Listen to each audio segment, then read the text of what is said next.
This is the Blood Red Podcast from the Liverpool Echo. It's a Blood Red Podcast courtesy of the Liverpool Echo. I'm Guy Clarke. Welcome along.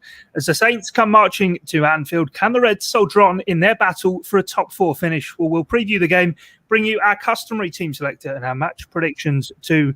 And 2 years on from Anfield's greatest night, what does the future hold for the boys who beat Barcelona with Origi, Wijnaldum and Shaqiri all looking destined for an Anfield exit?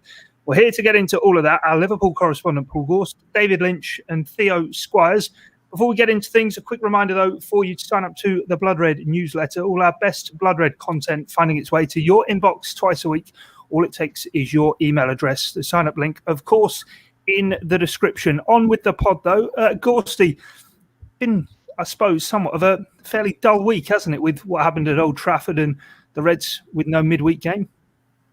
Yeah, and luckily I was off for most of it. I was off from Monday and this is my first day back in, so I've missed the dregs of the week, thankfully. Not a lot going on, is there? But it's funny, I'm sure we're going to come on to this shortly, but I was just writing up the embargoed section of Jurgen Klopp's press conference, and I was thinking about the fixtures, and I actually think that this postponement could actually do Liverpool a bit of a favour, because if they'd have gone to Old Trafford and been beaten, as they tend to do, or not win, as tends to be the case, then the top four hopes are gone, aren't they? But now, with the weekend's fixtures, with West Ham playing Everton and City playing Chelsea, if Liverpool win tomorrow night, then it actually opens it up a bit and gives something for Liverpool to really attack and chase next Thursday night at Old Trafford. So it's obviously not what we want to see, Premier League games getting called off, particularly when it's literally the biggest one in the world. You know, I think it's the most watched football fixture quite comfortably ahead of El Clasico. So that isn't what you want, but in a perverse way, this could actually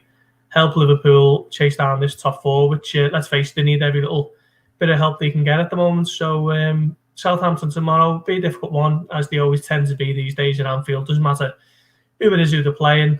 We've seen that too often this season, so it'll be a tough one. But surely this has to be the one where Liverpool snap out of it a little bit, and it's a fairly comfortable home win. Yeah, no, Lynch, I've been sort of battling with myself. What's been worse this week? It almost being like an international break where we've had a spare week, as it were, waiting for a game to come round, or getting all excited for a game only for Liverpool to not live up to the billing.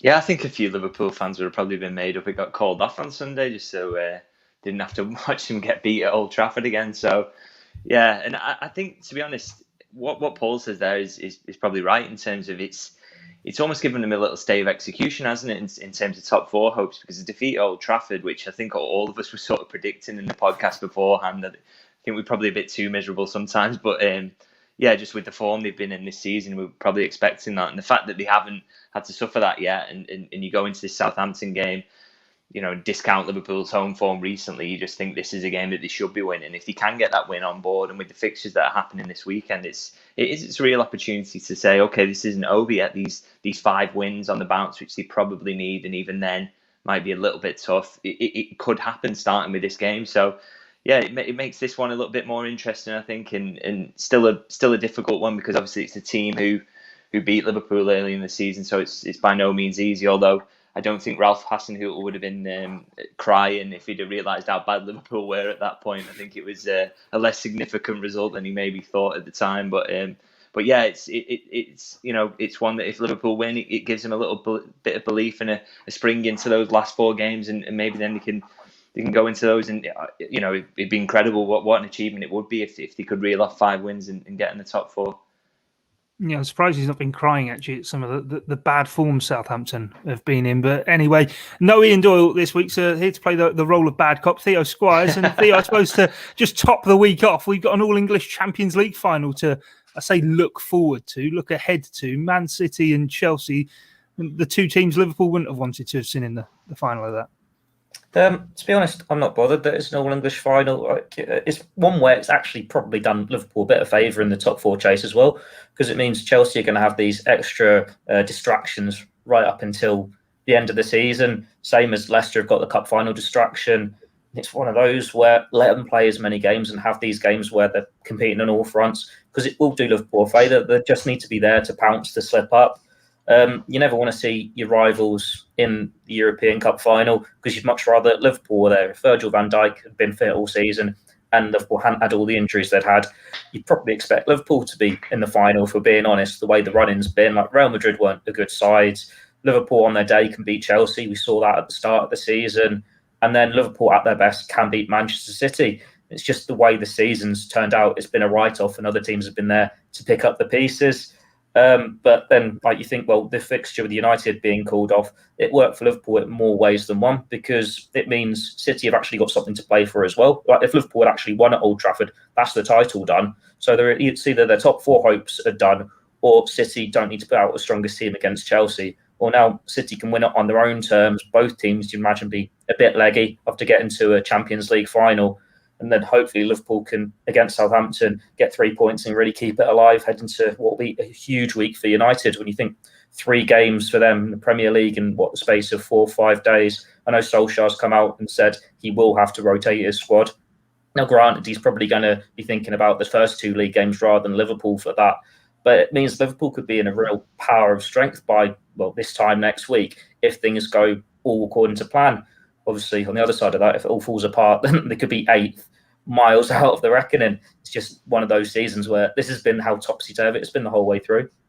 Yeah, we're going to look at those fixtures in a bit as well. But let's start with the press conference, Gorst. I think first question asked to Jurgen Klopp today was about the need to be perfect for finishing in the top 4, 5 wins from 5 needed. But he kind of within that even conceded that even that might not be enough.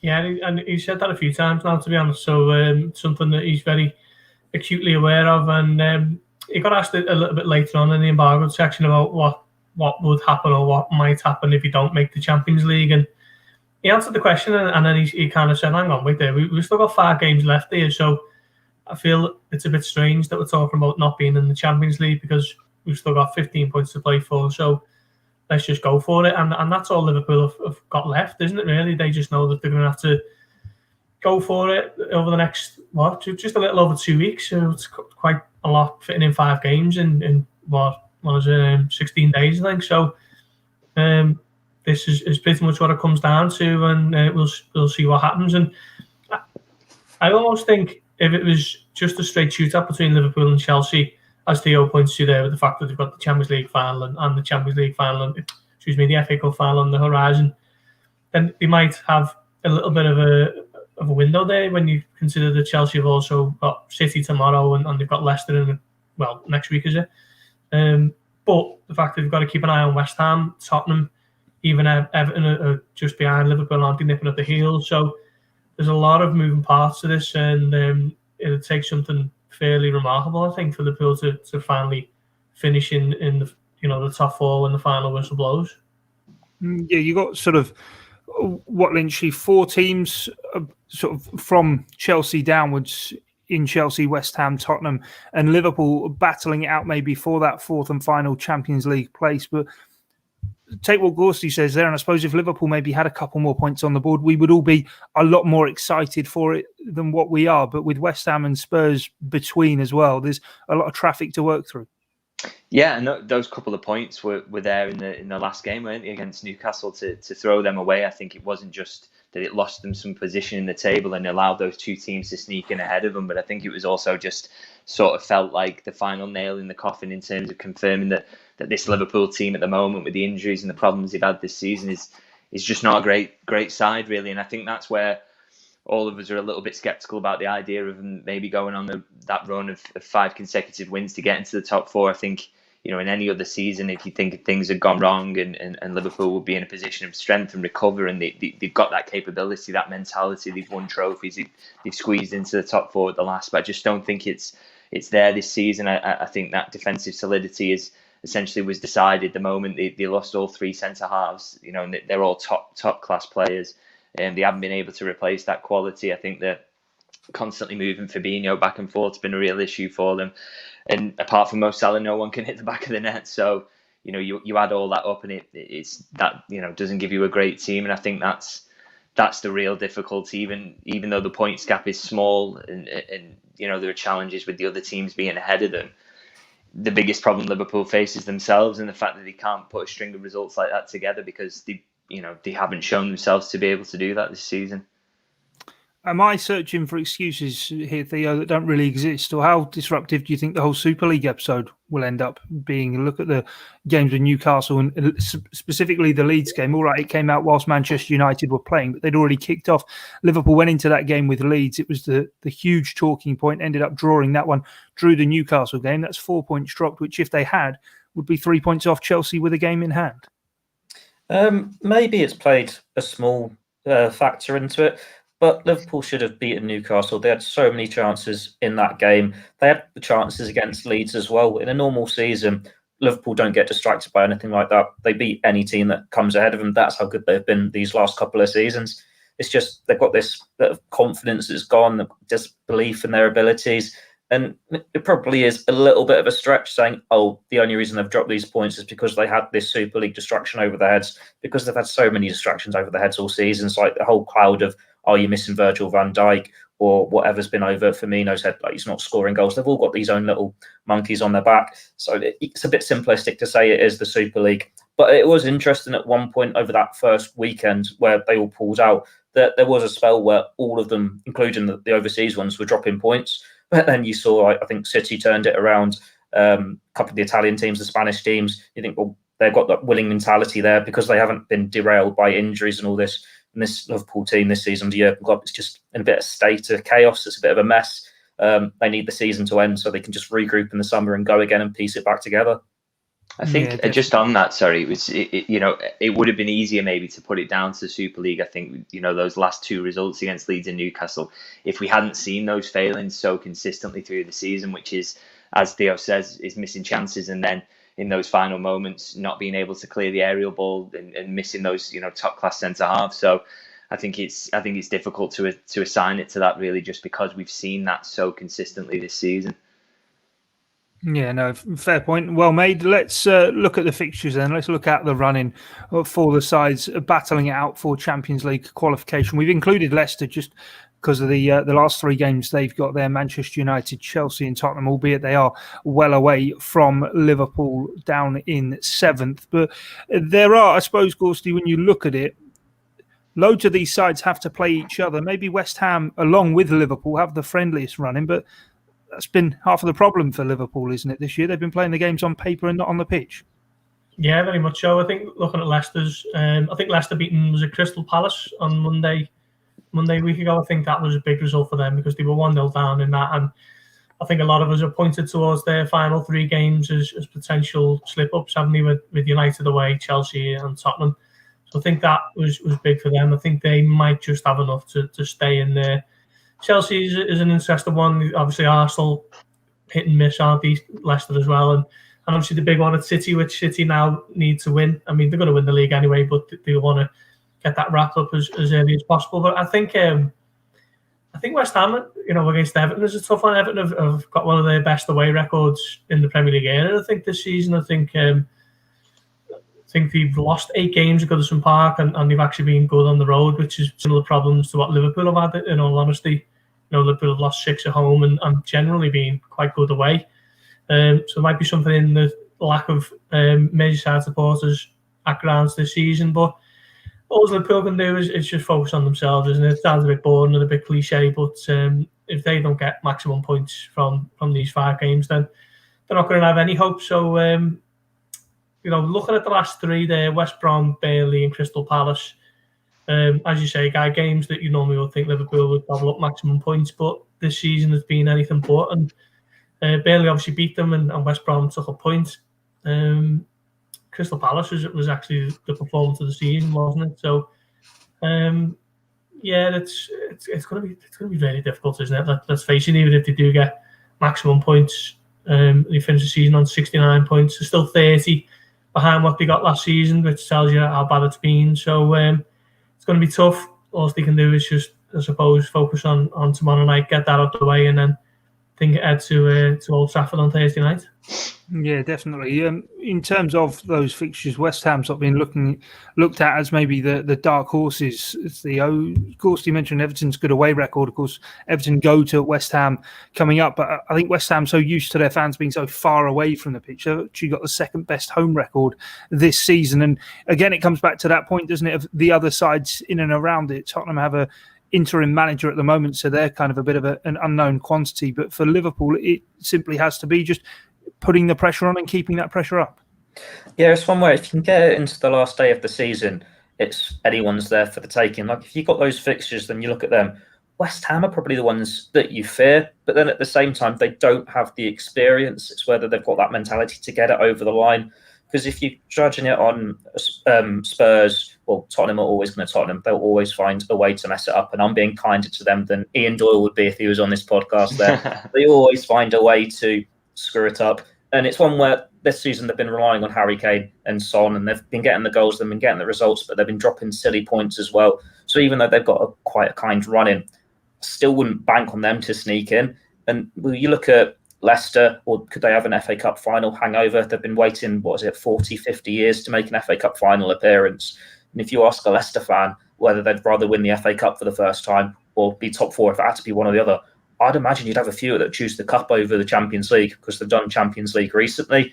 And as we saw last season, when they had such an awful second half of the season and they threw away the Champions League places when they were second and looked like Liverpool's main title rivals, that's got to hang on their mentality here and see if they can get it over the line. And then we know with Chelsea, granted, they've got a great squad. They've got a lot of attacking options, got some good defensive options. But they're going to play their second string, aren't they, on that last day when they've got a Champions League final against Manchester City to look forward to? Because they know even if they mess up fourth, all they've got to do is win the Champions League final and they're in it again next year. So it is just a case of Liverpool staying in the mix and being in the reckoning on that last day because anything can happen. You look at the fixtures, they've got the away games, and those are the ones where they've been all right this season. It's the home games you might be a bit more worried about. So out of those, Southampton's the one that's probably most questionable at the moment, considering what we've seen so far this season. West Brom, Burnley away. Well, those are games that Liverpool could easily turn up for. But West Brom could already be down. Burnley on the beach if the season's over. United are going to be very tired after a long week. And then Palace, well, I think Palace, you just expect it always switch off come last game of the season because they've got nothing to play for. And unless they're going to want revenge after, house shipping 7-8 goals earlier in the season against Liverpool, they have the opportunity there. It is just a case of relying on the other teams to drop points and being there to pick up the pieces. Yeah, Theo makes a big point there, David, about the final day of the season. And I suppose ahead of tomorrow's game with Southampton, that's going to be the final game we're expecting, aren't we, of no fans being inside Anfield. So if they can take it to the final game and they all of a sudden have, 10,000 at Anfield for the final game, it could make a real big difference.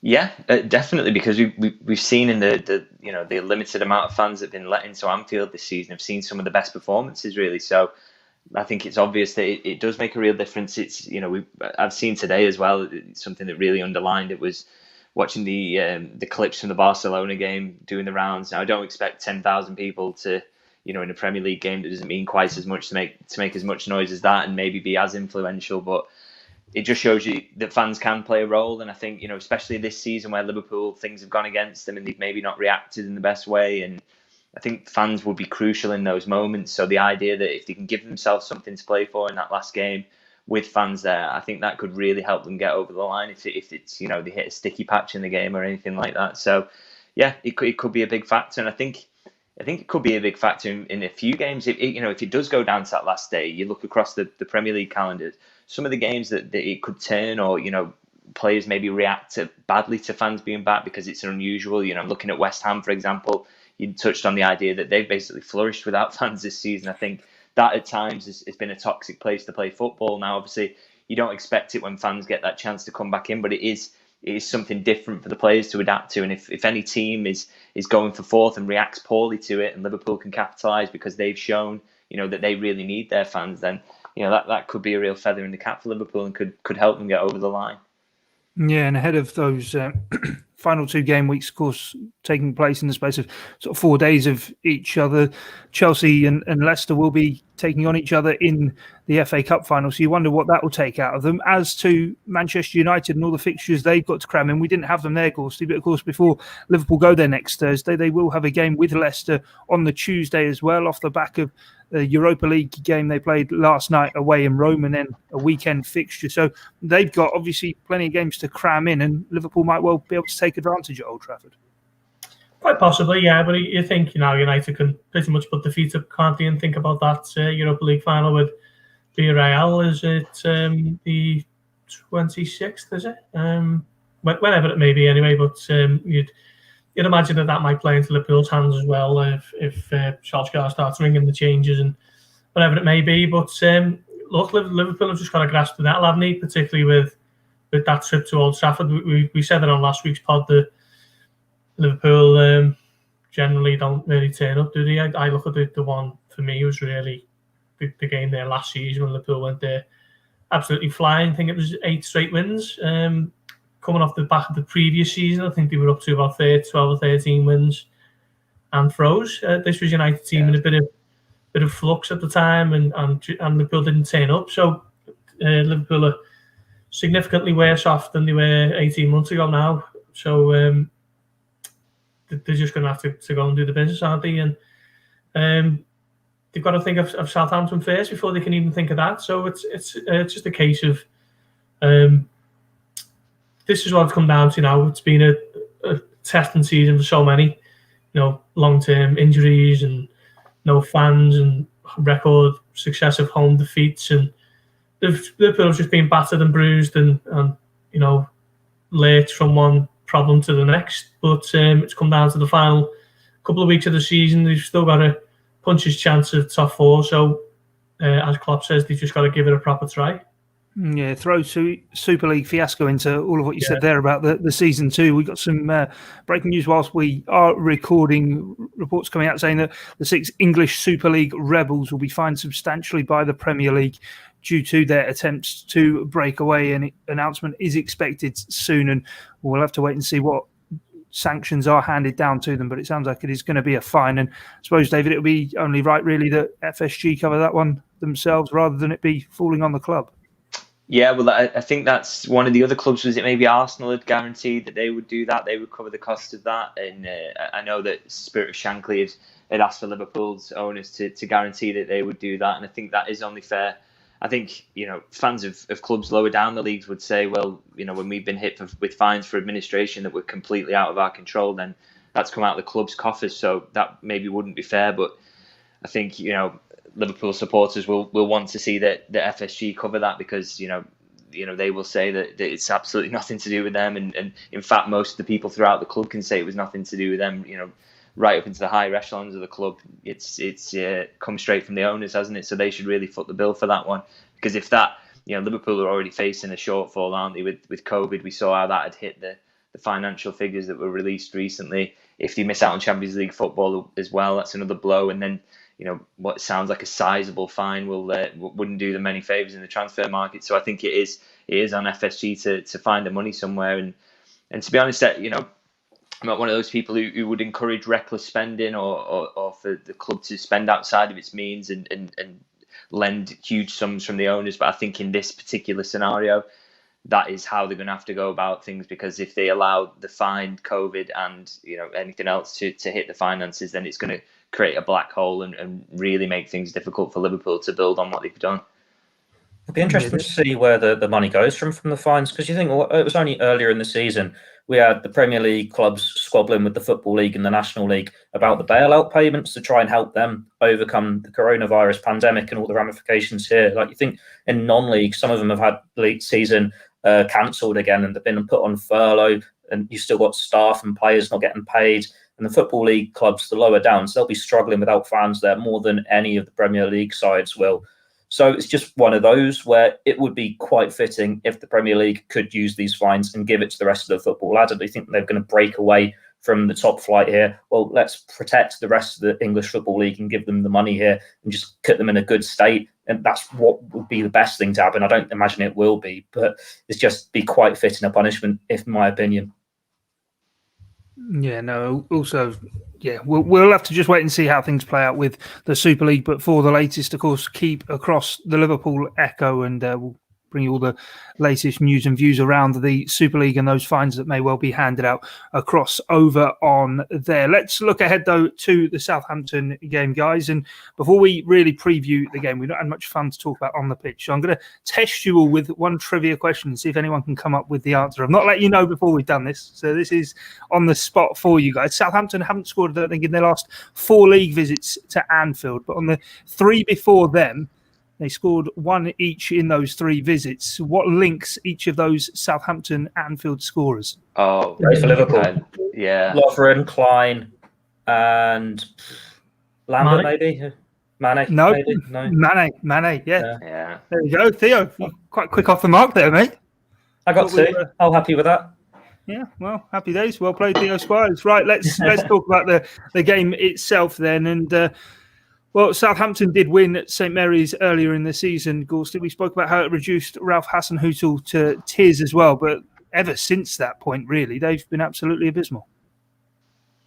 Yeah, you know what? Southampton are one of those teams who kind of just go under my radar. I never really seem to keep up with how they're doing. I like Hasenhüttl. Generally, he seems to be a good manager. Seems to have got them playing at times. Danny Ings, obviously, a huge miss for them. He's the undoubted main man, isn't he? And we can talk quite a lot about him, really, because he was so unfortunate with injuries at the time when he comes to Liverpool. And as he was out with those 2 long-term knee injuries, Liverpool just, went several rungs above the one they were at when he joined. And by the time he come back, it was probably a little bit too far for him. But I think he's certainly proven that he's a top-class Premier League striker. The goals that he scored for them, so he'll be a misfit for them tomorrow, no doubt. As will Minamino, who by all accounts has done well on loan so far. I think he scored a decent goal against Newcastle and a nice little chip against Chelsea. So he'll be another miss for them. And Romeo's out as well. Every time I see him play, he seems to be someone who's quite dominant in midfield, and he's had a few good games against Liverpool in the past. So it'll be a big miss for them as well. So Liverpool really have got to take this game to Southampton tomorrow, and there's nothing left for Liverpool to lose. So as I've said a few times now, they've just got to go for it. Hopefully, Roberto Firmino and or Sadio Mane can snap out of their malaise. But I think it's gone on for quite a while now that I wouldn't be too expectant of either of those turning it on tomorrow night. Hopefully, I'm wrong, but Liverpool might be relying on Mohamed Salah again to do the business, and he's on 29 for the season, which you shudder to think where Liverpool would be without him this season.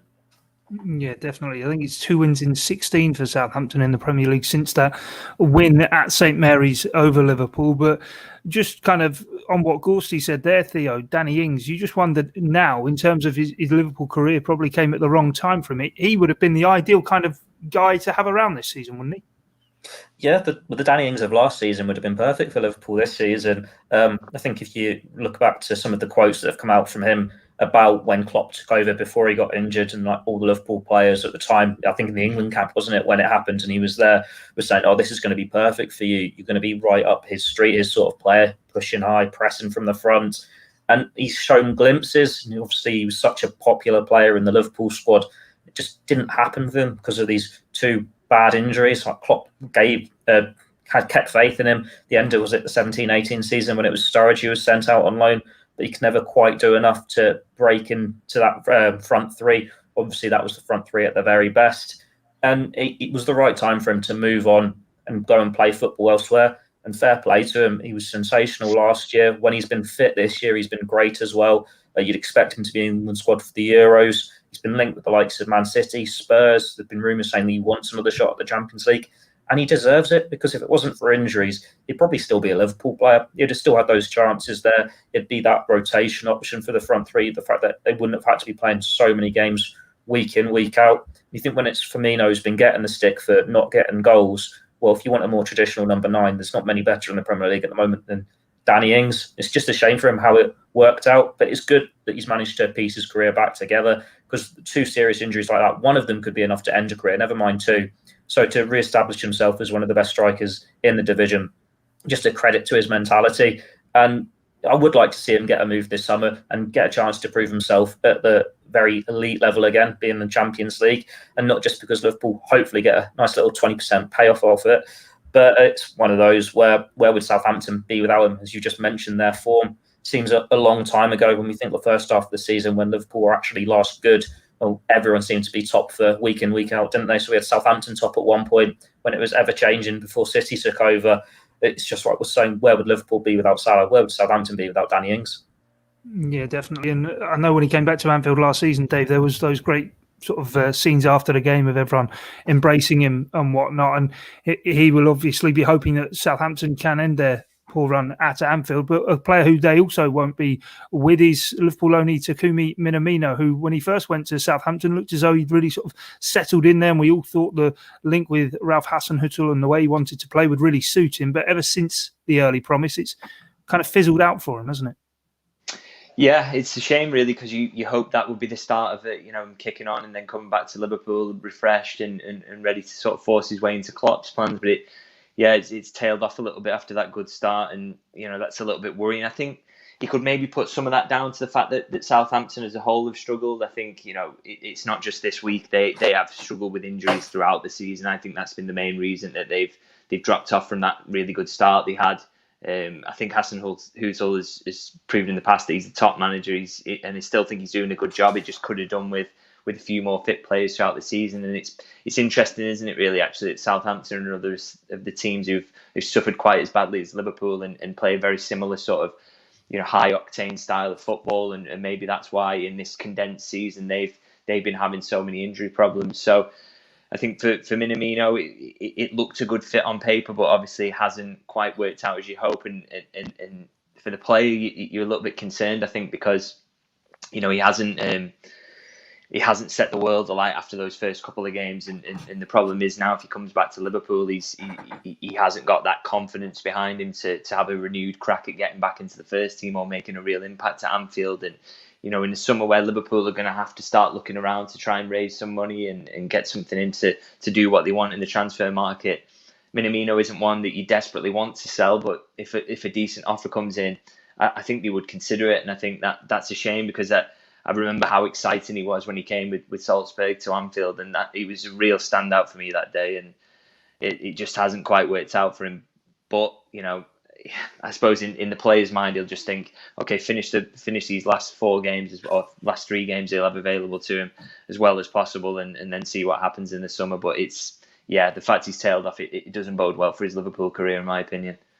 Yeah, it's not ultimate Southampton, has it? The fact that the season has fallen apart. Because you think if you're a manager and you're not getting relegated, but you're not challenging for Europe, and you're just in that middle ground, and there's not a buy out clause on Minamino's contract, are you going to play him or Theo Walcott, who you might give a contract to at the end of the year? You're going to stick with the players that you're probably going to have with you next season. And that's worked against him. I know they've had conversations and they've tried to guarantee Liverpool that he will get some more game time before the end of the year. But it's still going to be hard for him to find form. Like we saw that when he was at Liverpool, when he was just in and out the team. You could never get a good run together. Sometimes signings just don't work out for whatever reason. The only benefit here is that it was a gamble as such, wasn't he? Because he was available for such a low fee, and Liverpool could see how it worked out. What's also going to count against him in the summer is the Olympics if it goes ahead. Like you'd imagine Japan will want him to represent them, and that's going to eat a chunk out of his pre-season. And when you think, well, Liverpool will lose Mane and Salah to the Cup of Nations later in the season, he really would need a full pre-season to get up to fitness, get up to full speed with the rest of the squad to stake his claim. But if he's not going to be there for Olympic duty ahead of that later in the season, then it's going to be someone like Harvey Elliott who could stake a claim, Shaqiri if he's going to stick around, whoever they sign in the summer, Jota as well. That there is going to be an attacking place up for grabs in this Liverpool team in the summer. And it's probably going to be circumstances again that you'd imagine Minamino won't be around to take it. Yeah, I was going to say to you, Gorsty, logistically, the way in which that Olympics comes around as well, and it being, I think I'm right in saying Tokyo Olympics as well, isn't it? It's in Japan as well. That's going to really tug at the heartstrings of him to not go to that. He'll be set on going to that. It's a once-in-a-lifetime opportunity, yet playing for Liverpool and staking a claim in the Liverpool team may well be a similar opportunity for him too. Yeah, I think he's the poster boy of Japanese football, isn't he? So I think, you know, if he wants to go, that's fair and proper, and you have to say fair enough. I mean, it's a similar thing with Salah, isn't it? The only difference is the importance of the two players to Jurgen Klopp. And just going back to Minamino there, it's I know it doesn't always work like this, but you think when Liverpool was scouting him when he played for Salzburg, did they not look at the big lad playing up front next to him and think, hang on, as well? What happened to him? Yeah, I don't know. I know there was the thing when Liverpool signed Minamino that a few of the players actually went up to Jurgen Klopp and said, "Look, you've got to take a closer look at this lad," and they already were by all accounts. But it just seems like it's one that's a missed opportunity that they were scouting Minamino for X amount of months, and the big blonde lad up front has gone on to not be not you know, he's going to be a superstar of the world game for the next 10 years, isn't he? But yeah, it's fair play to Minamino if he wants to go to the Olympics. You couldn't really begrudge him that, could you? And whether he has a long-term future at Liverpool or Liverpool can fetch a decent fee for him remains to be seen, and I'm sure we'll find out over the summer. Before we get onto our team selector and match predictions, 7th of May means only one thing that we can talk about, and Lynch referenced it earlier, the 4-0 win over Barcelona 2 years ago now, Gorst. But I suppose when you look at the lads who slayed Barcelona that night, Wijnaldum, Origi and Shaqiri, the support role he played, I suppose there's a big question now over those three and whether or not their time has now come to pass at Liverpool and they'll be moved on this summer. Yeah, in the case of all three, you're probably looking at it thinking, if I was a betting man, I wouldn't be putting any money on them being at Liverpool next season. Interesting that Gini Wijnaldum's agent was quoted today, basically inviting interest from Bayern Munich, didn't he? He actually named them, said if they fancy him, then, you know, let's have a discussion and let's sit around and talk about it. And that to me pretty much says that he's not going to be at Anfield any longer. And it's a shame, really, because he's still such an important player for Liverpool, and we've spoken that loads about Wijnaldum, and I think it'd be a real shame to lose him as a free agent, and he's going to cost upwards of 30 million to replace. With regards to Origi, it's not been his year, as he scored once in a 7-2 win over Lincoln in the League Cup, and even that was the 7th goal, so it hasn't been a vintage season for him by any stretch. And Shaqiri had a few little moments here and there.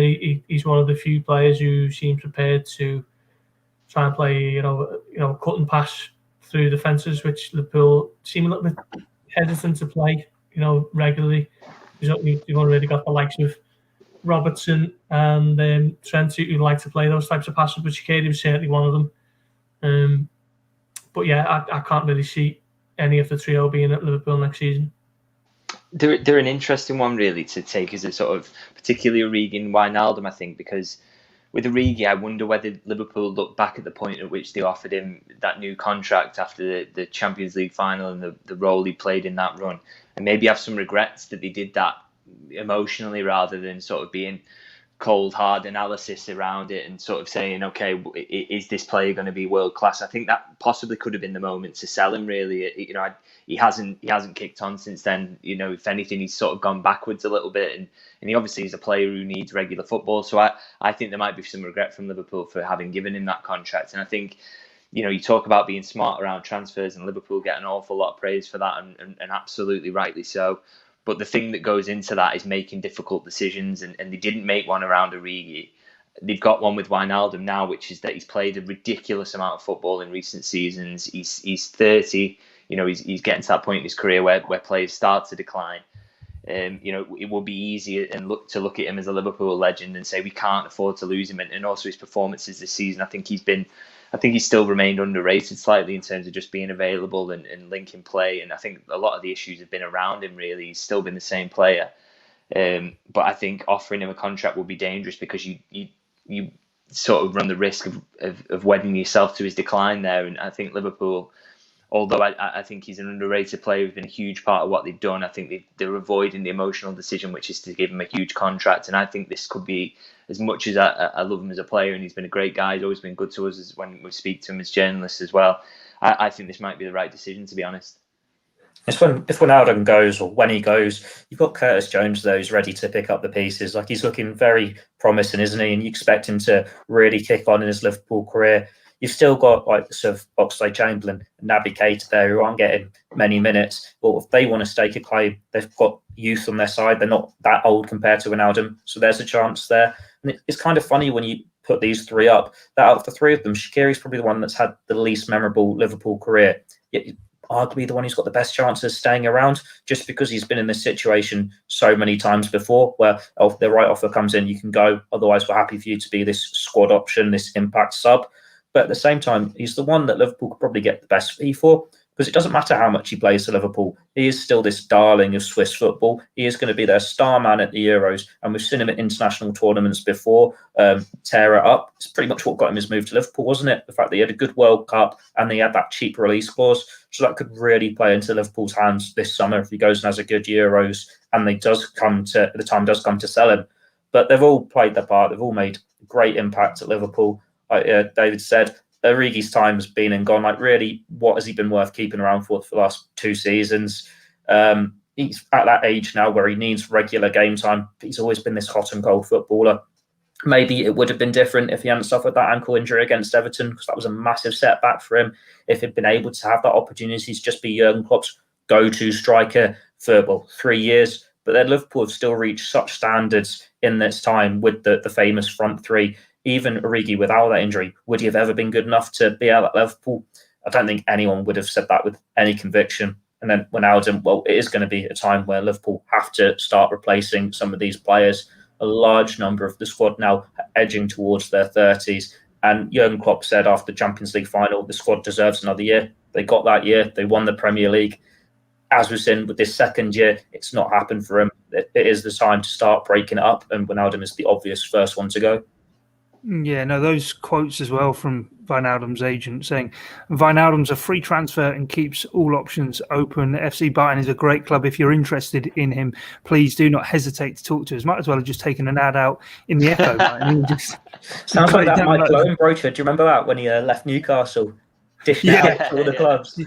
Yeah, no, or the Owen Hargreaves video. Yeah, we'll have to wait and see what Gini actually does do to push his name out there, but certainly looks as though it's underway already. But I suppose final point on that then, Gorst, Theo was referencing it there, sort of how that side's beginning to kind of get broken up, and I suppose that will be the moment for Jurgen Klopp's Liverpool, the 4-0 win over Barcelona, whatever does come next for them. But just feeds into the evolution as opposed to revolution. A lot of people after this season calling for many changes, but on the quiet, there's actually a few that have already been happening. When you think of kind of the likes of Mignolet, Lovren, now Wijnaldum, these guys are all slowly but surely being moved on.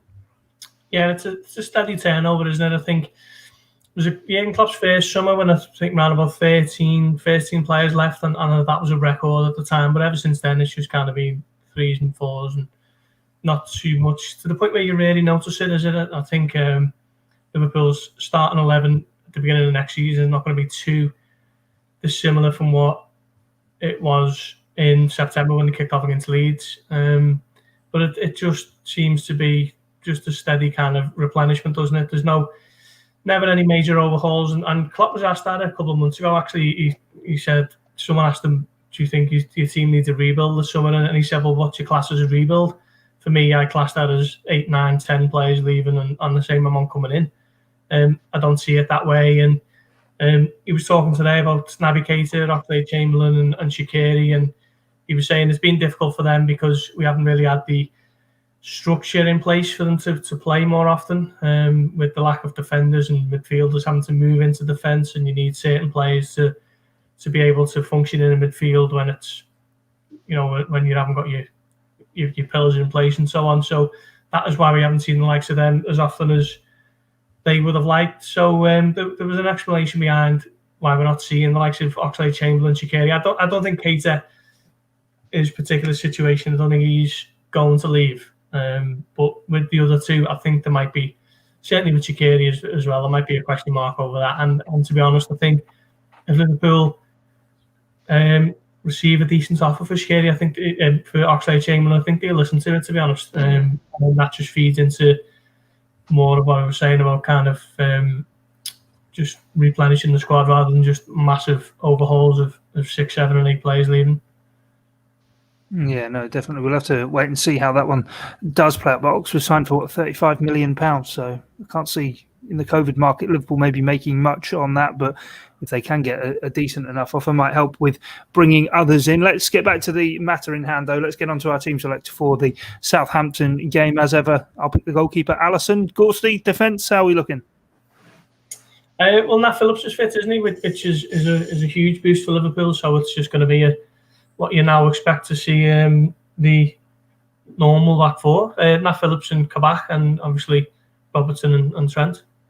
Any argument with that, guys? No, I think that's spot on. I think Phillips coming back is a big boost as well. I was quite surprised, to be honest, to see him on the team sheet at Old Trafford. Yeah. So, but that was a real boost. Yeah, definitely. I've said all season, I hate it when we don't have centre-backs at centre-back. It does make a massive difference to Liverpool. So it's one of those where if Nat Phillips is fit, you start him. And the Bolton connection obviously always helps with you, Theo, as well. I'll get a few clips on my story the other week on that. So that's yeah. Yeah, right. Lynchy, what about the midfield then? How do you think Jurgen Klopp should be going about that? Yeah, but the good news with having Phillips back there is it allows you to put Fabinho back in that holding role. It makes such a difference there. He went with Thiago and Milner, didn't he, at Old Trafford? But I think I think that was a bit of a horses for courses thing. I think he might slip Wijnaldum back into the team for this one, and maybe go with Thiago again and see how that combination looks. And then I think we will maybe see Milner for the Old Trafford game. Theo, what do you reckon on the midfield? Yeah, I'm agreeing with Lynchy there. Obviously, Milner's a Yorkshire lad. He hates Manchester United. If you're going to unleash him against one of the two, you unleash him against United. I suppose there is a claim that it might be one of those games where you could try an Oxlade-Chamberlain or an Naby Keita, but you can't really look past Thiago. And then it's just, well, are you phasing Gini Wijnaldum out now because you expect him to go, or is he still a prominent member of this team for the final 2-3 weeks of the season? And from what we've seen so far, despite the failed United game, he is still this key player. So I'd expect it to be Thiago and Wijnaldum with Fabinho. Are you agreeing with that as well, Gorsty? Yeah, I broadly do agree with the point, but just so I can play a little bit of devil's advocate, I'm going to play Oxlade-Chamberlain. And I do think Milner will start at Old Trafford on Thursday. I think Klopp's telegraphed that with his team, didn't he? So I'm going to go with Thiago, Fabinho and Oxlade-Chamberlain. Yeah, it'd be nice to see if Ox can get given a run out. Theo, you can lead us then on the strike force. Mohamed Salah, I think he's got good form against Southampton. Roberto Firmino. Yeah, Roberto Firmino got a hat-trick of assists, I think, in the victory over at Anfield last year. So I'll keep faith with him. And let's unleash Sadio Mane against his former club, see if he can get some form there. I know it's the famous front three, and you might prefer to rest one of them for Southampton, but such has been their form this year. You'd probably say Diogo Jota's the one in form. So see what Mane and Firmino can do against Southampton. If they're not delivering, Jota's an impact sub off the bench, and then he can start against United if they don't deliver. Lynchy, you going with the fabled front three? I think I maybe would slip Jota in there just because he did name the front three, didn't he, against Manchester United? So, again, maybe he's thinking that, having that in mind, and maybe giving Mane a little rest just into that game on Thursday. So maybe Jota, Firmino and Salah for me. And Gorsty? I'm not sure, because I think Firmino holds it up better than Jota. Jota's more of a goal threat. I don't think we can argue that anymore. But against someone like Vestergaard, if he plays, he's big and strong, isn't he? And I think Firmino might be better suited than Jota is to play centrally. And I think Mane's best when he's on the left. So I'm going to go with the usual front three. Fair enough. What's the score going to be? I'm going to go 2-0 to the Reds for this one. Gorsty? 1-0. 1-0. Lynchy? I think I said 3 or 4-0 against Newcastle and wasn't even close again. So surely one day they will score some goals. Surely these players will score goals at some point. That's going to be Palace, isn't it? The one team they can actually score against. Yeah. 3-0. Why not? 3-0. Why not? And Theo? 2-1 Liverpool. 2-1 to Liverpool. Well, that's our expert view to expect very different lineups and very different scoreline at Anfield. But thanks as ever for joining us. Remember, the link to the newsletter is in the description. Honestly, it just takes you about 30 seconds or so, and the rewards will be endless. Well, until next time, thanks for your time and your company here on Blood Red. It's bye for now. This is the Blood Red podcast from the Liverpool Echo.